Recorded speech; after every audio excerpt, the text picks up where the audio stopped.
Assalamualaikum warahmatullahi wabarakatuh. Kami akan menjelaskan perlawanan rakyat Indonesia terhadap penjajahan pemerintahan Belanda. Nama saya Rafina Cahya Meilani. Saya Ratno Kamila. Saya Ratu Amelia Vega. Nama saya Zahra Afriani. Awal mula ketidaksukaan rakyat Indonesia terhadap Belanda.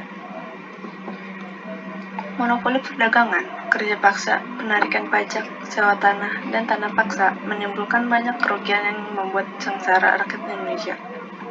Rakyat Indonesia tidak tahan lagi dan melakukan perlawanan untuk memperjuangkan martabat dan kemerdekaannya. Dari seluruh penjuru tanah timbul resistensi terhadap penjajah Belanda. Yang kedua, perlawanan Pattimura 1817.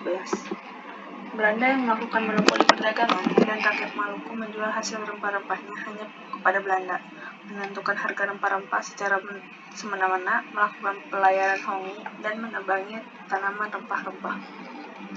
Rakyat Maluku berontak dan dipimpin oleh Thomas Matulesi yang terkenal dengan nama Kapten Pattimura pada tahun 1817.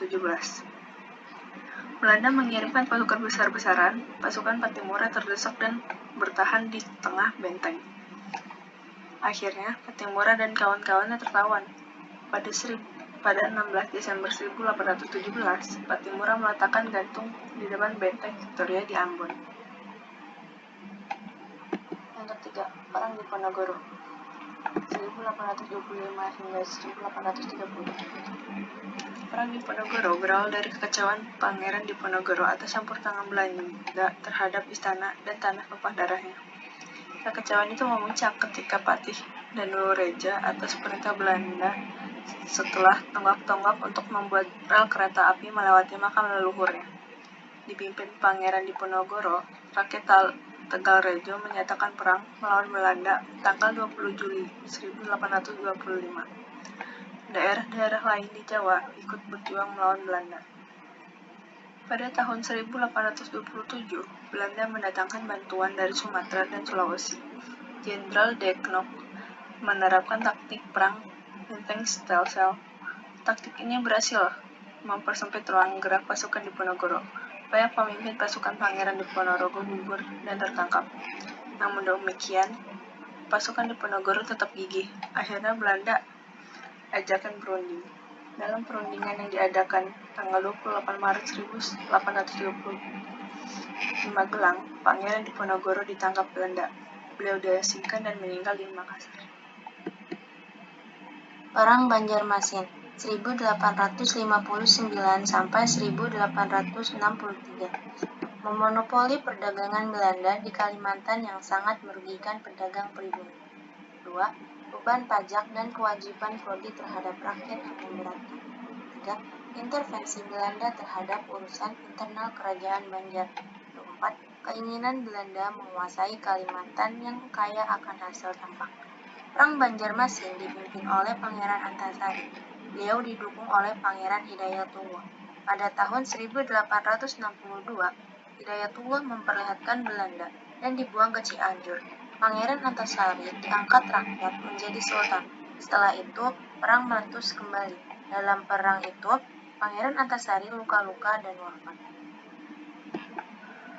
Yang kelima ada Perang Bali dari tahun 1846 sampai 1868. Adanya hak tawan karang yang dianggap menghambat Belanda menguasai Bali sehingga Belanda melakukan penyerangan hingga 3 kali, yaitu pada tahun 1846, 1848, dan 1849. Rakyat Bali mempertahankan tanah air mereka. Raja Buleleng I Gusti Ngurah Made Karangasem dan I Gusti Katujalantik membalas tipu daya Belanda dengan merampas kapal Belanda pada tahun 1844. Setelah Buleleng dapat ditaklukkan, rakyat Bali mengadakan perang hutan, yaitu berperang sampai titik darah terakhir. Yang keenam ada Perang Sisingamangaraja ke-12 pada tahun 1870 sampai tahun 1907. Pada saat Sisingamangaraja memerintah Kerajaan Bakara, Tapanuli, dan Sumatera Utara, Belanda datang. Belanda ingin menguasai Tapanuli, dan juga ada penyebaran agama Nasrani oleh para Zending, menimbulkan perlawanan penduduk setempat. Pada tahun 1894, Belanda melakukan serangan ke pusat pemerintahan Kerajaan Batak di Bakara. Sisingamangaraja 12 berhasil lolos dan melarikan diri ke daerah Dairi Pakpak. Pada tahun 1907, Belanda kembali melakukan serangan dan menangkap anggota keluarga Sisingamangaraja 12. Sisingamangaraja gugur dalam penyerangan itu. Jenazahnya dimakamkan di Taruntung, kemudian dipindahkan ke Balik. Yang ketujuh ada Perang Aceh dari tahun 1873 sampai tahun 1906. Sejak tahun 1873, Belanda menyerang Aceh. Meskipun sejak tahun 1879, Belanda dapat menguasai Aceh, namun wilayah pedalaman dan pegunungan dikuasai pejuang Aceh. Perang gerilya membuat pasukan Belanda kewalahan. Belanda menyiasatinya dengan konsentrasi sel-sel, yaitu memusatkan pasukan-pasukannya dapat lebih terkumpul. Belanda mengirim Dr. Snow Hurgronje untuk mempelajari sistem kemasyarakatan penduduk Aceh. Dari penelitian yang dibuatnya, Hurgronje menyimpulkan bahwa kekuatan Aceh terletak pada peran para ulama.